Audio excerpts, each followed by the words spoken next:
কি এটা চেনা যাচ্ছে? এটা কী জিনিস?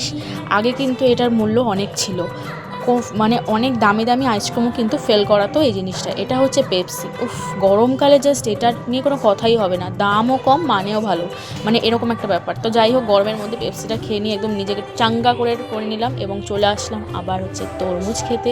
তাও আমাদের বাড়িতে আজকে হচ্ছে পনির, আর এটা হচ্ছে কাঁচা মিঠে আম। বাবা, একটু পরেই মাখা হবে, তোমরা দেখতেই পাবে, জিভে জল চলে আসার মতন মাখা হবে।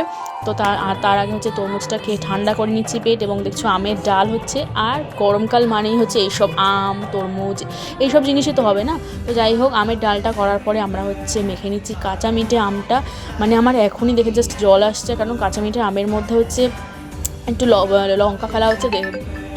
তো মা লঙ্কাটাকে চটকে বটকে একদম মাখছে, আর কাঁচা মিঠা আমটা কিন্তু অনেকটাই বেশ টক আছে।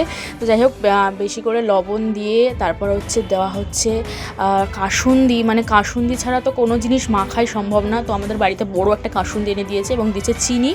তো একদম লবণ চিনি দিয়ে ভালো করে মেখে একদম মানে সেই সেই সেই আমার এখনই যেন জিভে জল চলে আসছে। কারণ কোনো রকম মাখা জিনিস দেখলেই দেখবে সবারই জাস্ট জিভে জল আসে। তো বেশি করে কাসুন্দি দিয়ে মাখো বলছি, মাখো একদম ভীষণ করে মাখো ভালো করে। তো যাই হোক, বেশি করে লঙ্কা দিয়ে মেখেছে, মানে খুব খুব খুব স্বাদের হয়েছে। আমি খেয়েছি, এই যে খাচ্ছি, একটু টক টক ভাব ছিল আর একটু ঝাল ঝাল, মানে দারুণ জাস্ট জমে যাচ্ছে। মাকে দেখো, মানে যাই হোক, লাস্টে পনিরের তরকারিটা দেখিয়ে দিলাম।